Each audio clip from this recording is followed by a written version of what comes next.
What's up, you guys? I'm Extra Eric from 103.3 Amp Radio, and I am here with Astrid S. Hello. How are you? I'm really good. Have you ever been to Boston before? I've never been to Boston. No way. It's my first time. Because for the fans out there that don't know, you're from Norway. Yeah, I'm from Norway, so it's far away from Boston. It's really cool to be here. How long are you here for, if you don't get to experience everything? Only till tonight. I think I'm leaving at 11:30. Oh, that's pretty crazy. PM, so just for some hours, but I'll have to get some time off and see some stuff. What should I see in Boston? I guess if you're going to start, the duck boats are the number one thing you should do. Duck boats? Yes. So they're amphibious boats. It drives around the city and you see everything, and then they'll drive in the Charles River and you get to see the skyline. It's gorgeous. It's something to do. Duck boats. Okay, I'll Google it afterwards. I suck with sports. I also don't know if there's a Red Sox game, but a Red Sox game would also be a great thing if there's one during the day. It's probably during my sound checks and maybe my concert. I can't go to a... Because you're performing tonight at Brighton Music Hall. Yeah. That's so exciting. Really cool.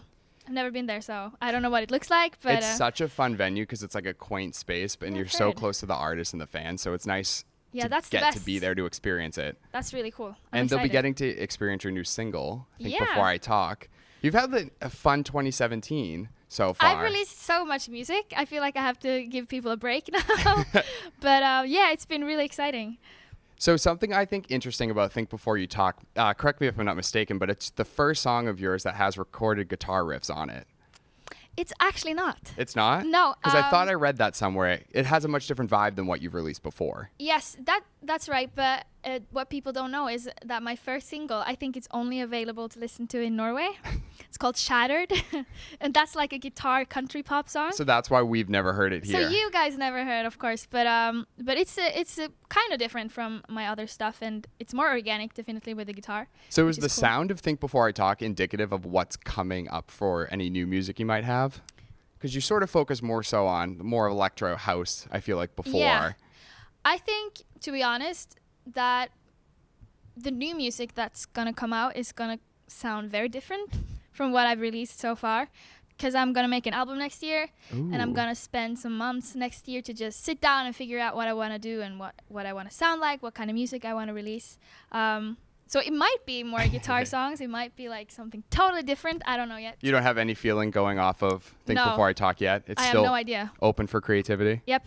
So I actually have a question for you because one of your other songs, Hurt So Good, which is probably one of the biggest songs worldwide. Yeah. One of the co-writers on that song was Julia Michaels, who I am a huge fan of. I'm a huge fan of her too. You covered her also throughout the year. I've seen videos of. Yep. Will you be working with her at all, do you think? Or is there anything we can hope from that? Because that would be huge. To. I would really, really love to work with her. I've actually worked with her once, which was great. She's amazing. We only had a couple hours that day, but I would really, really love to work with her. I had her on repeat on my way here. So. Oh, really? Yeah, I listened to her newest EP. Nervous. Yes, nervous breakdown. system. Nervous system. Excuse me. Yeah. I'm sorry. Do you have a favorite track off that? Yeah, Worst in Me. Oh, it's so good. It's on repeat.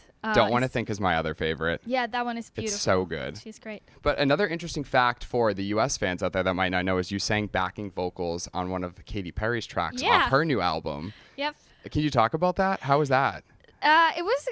I think people maybe picture it to be a lot more, I don't know, glamorous than it was. Mm-hmm. It was just, I was in the studio and a guy who was working on the track, he came by and he was like, oh, do you want to try and sing some backing vocals on this song for Katy Perry? And I was like, yeah, I really want to do that. So, I went by the studio and recorded it, and it ended up on the record. That's so fun. Really cool. And then I have to ask, how does it feel? Because a recent W magazine article came out with you and it compared you and said that you were Norway's answer to Katy Perry. That's a pretty huge title. That's a huge title. Well, I think, first of all, that it's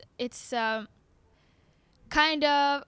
I wish that new artists could have their name on their own instead of being compared to people. Mm-hmm. But everyone that I'm being compared to are just great artists, so I can only take it as a compliment. You're getting the biggest names in the business. So that's great. But I'm hoping that one day my name will be big enough to stand there on its own. Well, it's pretty big already, but it's definitely going to get there. Hopefully. Is there anything else you'd like to say before we sort of jump into a new game?